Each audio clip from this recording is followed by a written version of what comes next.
But we begin tonight with the abrupt and embarrassing end to Tucker Carlson's reign as the top-rated primetime host in cable news.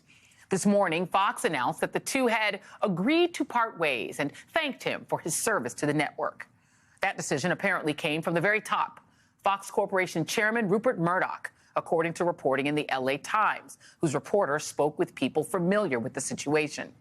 The New York Times, meanwhile, is reporting that Tucker was given no heads up that his time at Fox News had drawn to an end, according to two people with knowledge of the timing of the conversation. The anchor was told of the network's decision on Monday morning, they said.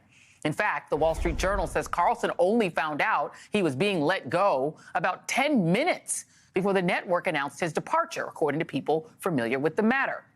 It could explain why Fox shows this morning were still promoting an interview Tucker had in store for tonight's show.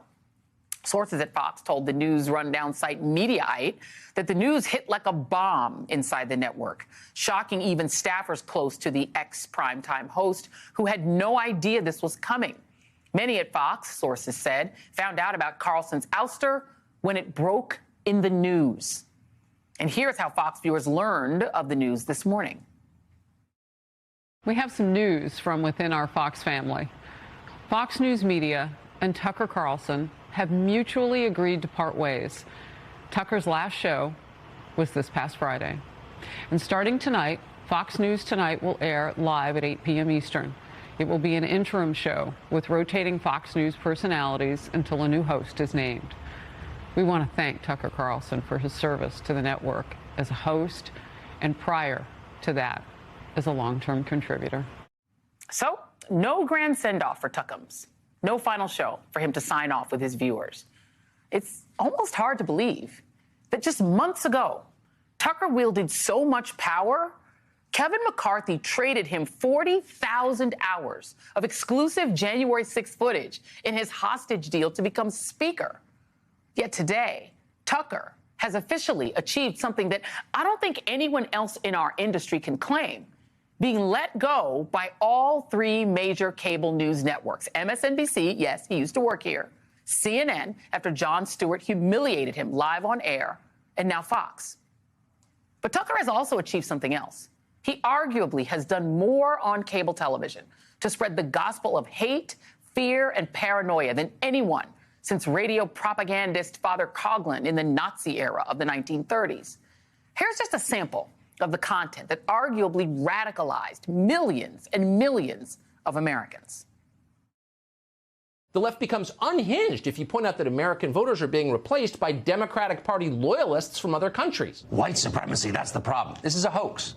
Just like the Russia hoax. It's a conspiracy theory used to divide the country and keep a hold on power. Here's a funny thing that we noticed the other day. People debate all the time about mass immigration. Our leaders demand that you shut up and accept this. We have a moral obligation to admit the world's poor, they tell us, even if it makes our own country poorer and dirtier and more divided. You may be wondering, how am I, quote, personally responsible for the behavior of a Minneapolis police officer? I've never even been to Minneapolis, you may think to yourself. And why is some politician telling me I'm required to be upset about it?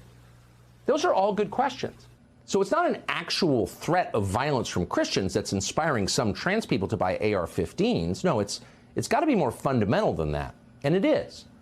The trans movement is the mirror image of Christianity and therefore its natural enemy.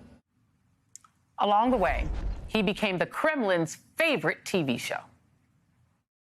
It might be worth asking yourself, since it is getting pretty serious, what is this really about? Why do I hate Putin so much? Has Putin ever called me a racist? Has he threatened to get me fired for disagreeing with him? Has he shipped every middle-class job in my town to Russia? These are fair questions, and the answer to all of them is no. Vladimir Putin didn't do any of that. So why does permanent Washington hate him so much? If you've been watching the news, you know that Putin is having a border dispute with a nation called Ukraine. And he peddled that stuff for years, y'all, for years. And he was rewarded for it by his 3 million nightly viewers and by the executives at Fox. So why would Fox drop their leading primetime host now? That is a question that we are still trying to get answers for. So here's what we do know. Fox is still licking its wounds from its massive $787 million settlement with Dominion Voting Systems, which, among other things, revealed Carlson and other hosts' lies and duplicity around Donald Trump and the big lie. There's another big defamation case on the horizon from Smartmatic Voting Systems. That one is demanding even bigger damages. And there's also a lawsuit from former Fox producer Abby Grossberg, who worked on Tucker's show and claims that he presided over a misogynistic, gross, and discriminatory workplace culture. In a legal filing, she alleges that Tucker Carlson created a work environment that subjugated women based on vile sexist stereotypes, typecasted religious minorities, and belittled their traditions, and demonstrated little to no regard for mental health. So pretty much what you saw from him on television. According to the LA Times, Tucker's exit is related to that lawsuit. That is apparently the line that is considered too far for Fox. Not the racism or the on-air misogyny or the anti-immigrant bashing, the white replacement theory, or being a tool for Russia and other authoritarian regimes. Not that. That was all fine. But when the toxic culture within Fox is exposed and it threatens to cost Rupert money, that's when you got to go. Remember, that is what happened with Tucker's predecessor, Bill O'Reilly, who was then Fox's biggest star. He was let go after a series of sexual harassment allegations against him became public, with settlement payouts totaling about $13 million. Joining me now is Tara Setmeyer, senior advisor to the Lincoln Project and former Republican communications director, and Angelo Carusone, president of Media Matters. Angelo, I am going to go to you first because I met you and you've been fighting this battle against Fox and trying to illuminate the racism and the dangers of it. I am very curious what you made of Tucker's firing today. I mean, a couple of things. You know, when Glenn Beck got fired, it was because he was contrary to their business model. He drove away all their advertisers, and they couldn't make any more money off them, and they even said so. What they did after that, though, was actually insulate themselves by sort of shifting most of their revenue to come from cable carriers, and part of that was actually to pave the way for somebody like Tucker Carlson to do exactly what he does, so that to make it accountability-free, consequence-free, so that there could be nothing that hits their bottom line. So when you ask me what do I think about it, I mean, the first is that it's great for America. It's really bad for Fox, because he pretty much satisfied and is the only person that satisfied an appetite amongst the Fox News audience of not just these sort of conspiracies that sort of. Okay, we lost Angelo for a minute. Let's get his audio back. You know, the magic of the internet and the interwebs. Let me bring you in, Tara, and get your response to it. I mean, Tucker had to fire his chief writer at one point because he was on pro-Nazi websites posting. He arguably helped to incite January 6th insurrection, even though he literally hated and admitted that he hated Donald Trump with a passion.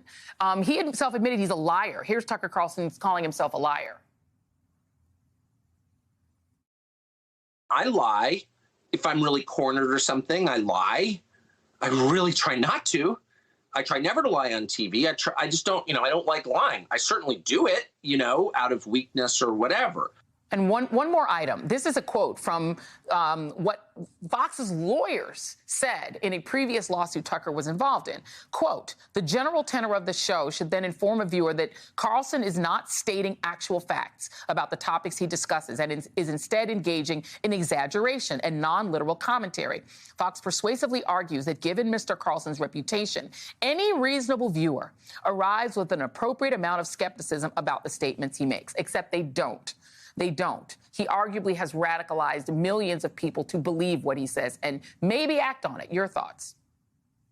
Well, first of all, rest in peace to the furrowed eyebrow, feigned outrage of Tucker Carlson, that we no longer have to listen to him spew his garbage every night. I mean, this propaganda has been platformed and financed and encouraged by the Murdochs. Let's not forget who's responsible for Tucker Carlson's success here. They allowed him to platform conspiracy theories, pro-insurrectionists, to have love affairs with authoritarians like Orban, to become Putin's propaganda puppet and useful idiot here in America.